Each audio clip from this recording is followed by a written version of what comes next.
Hey, what's up, everyone? I hope you guys had a fantastic week. Sorry, I've been hit and miss. I was actually out at a conference out in Dallas, the Build 22 conference for EXP, and it was around agent attraction. But was able to jump on the Clubhouse call this morning, and the topic that was brought up today was around team structure, team building.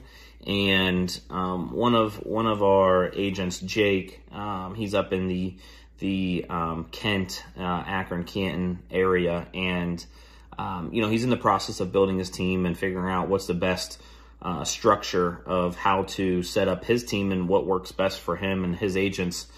And he brought up the idea of kind of really running a model where it's not always the benefits to the agents isn't just, we're going to give you the best split, we're going to give you leads for you to work.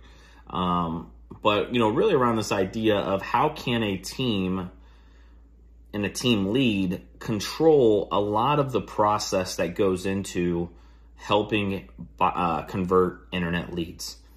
And my opinion is there's not one right way to build your team.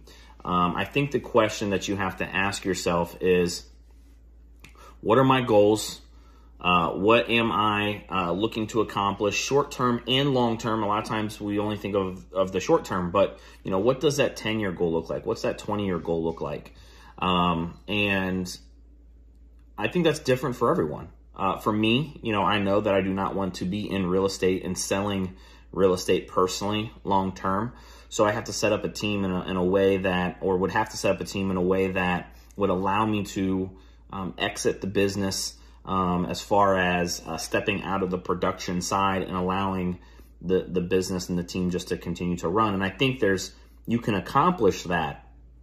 But what Jake's model was going to was more of a ISA hybrid model, in the sense of, there's going to be designated people that handle all, inbound leads. Typically you want these to be your best converters on the phone, calling and converting.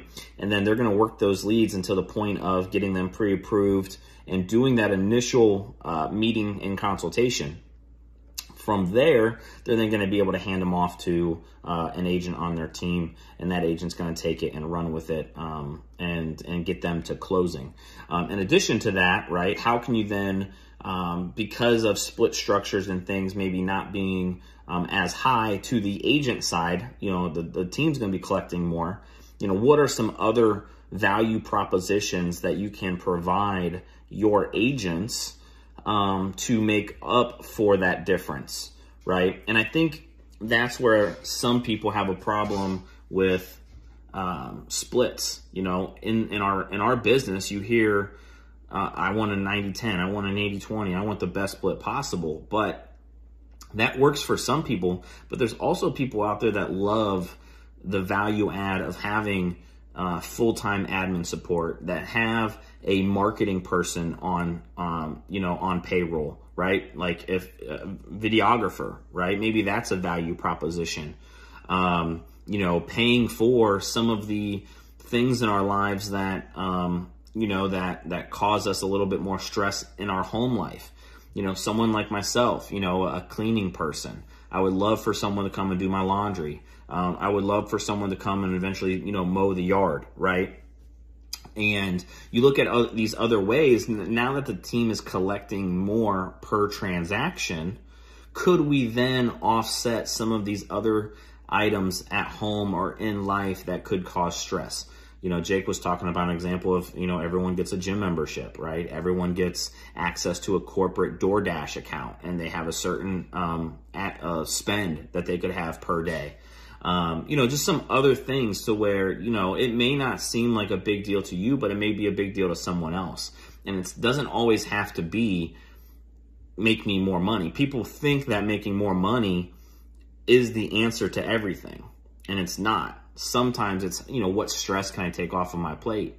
Maybe it's, the team's going to have, other items within the team and in the office as far as support goes. Whether that's VAs, a personal assistant, things along those lines that, yes, the agent's technically making less on per deal, but maybe now they're going to be able to handle, instead of only being able to handle 20 to 30 deals, can they now handle 50 or 60, right? And can we then help? And this is what I tell our agents all the time.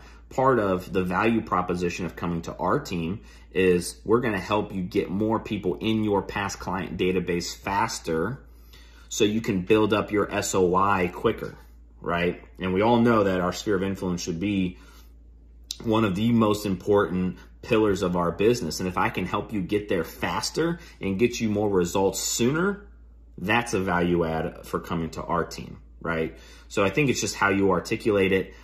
Who is your target demographic as far as an agent goes for your model? But I believe there's so many different ways to set up a team model. It's just what works for you. Where's your goal? Where's the vision? Where do you want to get to?